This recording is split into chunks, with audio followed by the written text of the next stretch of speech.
In this video, we'll do a comparison between Selaginella Uncinata and Selaginella Willdenowii.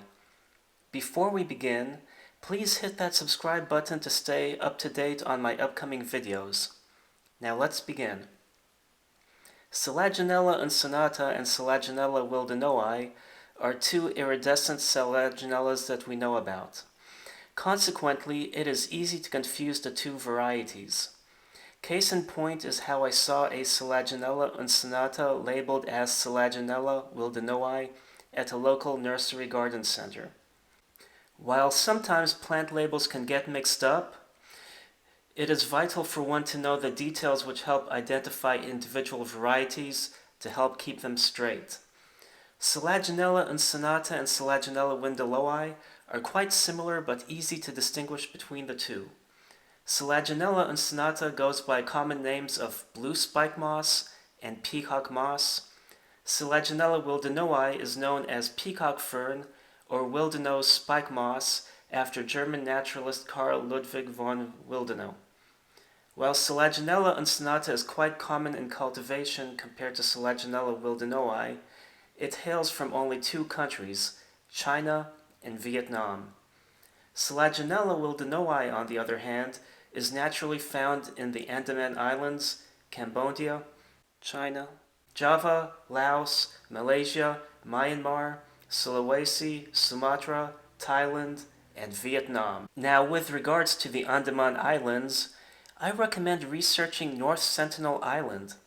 Unlike in Monty Python and the Holy Grail where they fart in your general direction, the hostile natives on that island poop in your general direction, and I'm not pooping you on that.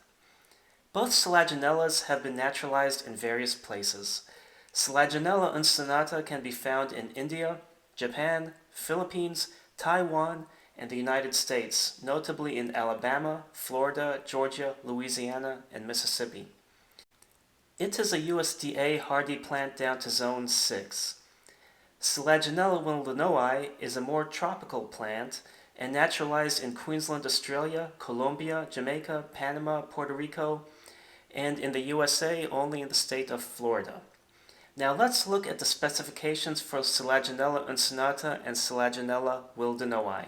Selaginella Uncinata's growth habit is typically creeping, whereas Selaginella Willdenowie's growth habit is shrub-like or vine-like, albeit some sources claim it to be a creeping plant as well. Perhaps due to its iridescent nature, they meant to say creepy. Selaginella Uncinata is the smaller of the two and can get 2 to 6 inches tall, whereas Selaginella Willdenowii can get up to 18 inches tall. Selaginella Uncinata can spread out up to 1.5 feet.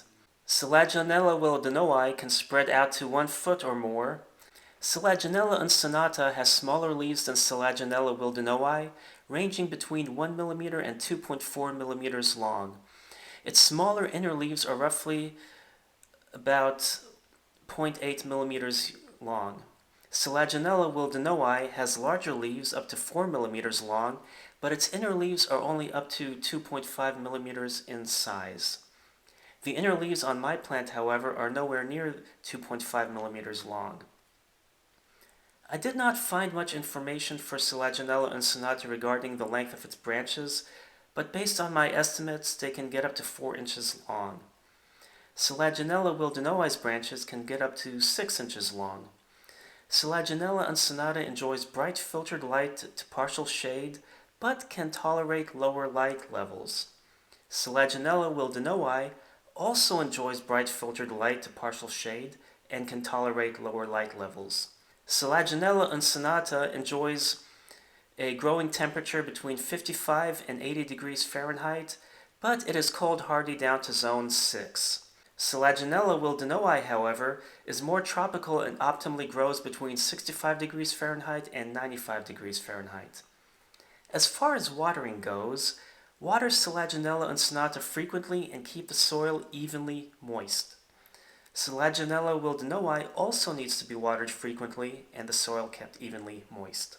Selaginella Uncinata enjoys humidity levels between 50% and 90%, whereas Selaginella Willdenowii enjoys humidity levels between 50% and 95%. The soil requirements for Selaginella Uncinata need to be slightly on the acidic side, but well draining. Selaginella Willdenowii also enjoys the soil slightly on the acidic side and well draining. Fertilize Selaginella Uncinata during the growing season with a balanced liquid fertilizer. Fertilize Selaginella Willdenowii as well during the growing season with a balanced liquid fertilizer. Selaginella Uncinata is quite easy to propagate by taking cuttings and sticking them in the soil. Selaginella Willdenowii is also easily propagated the same way by placing cuttings into the soil. As you can see from the specimens in my collection, young Selaginella Uncinata plants are nice and green with a subtle blue iridescence. The leaves on my Selaginella Willdenowii specimen look more bronze with a darker pasty blue iridescent sheen on it. I hope this information helped with learning the differences between the two. Thanks for watching and happy planting!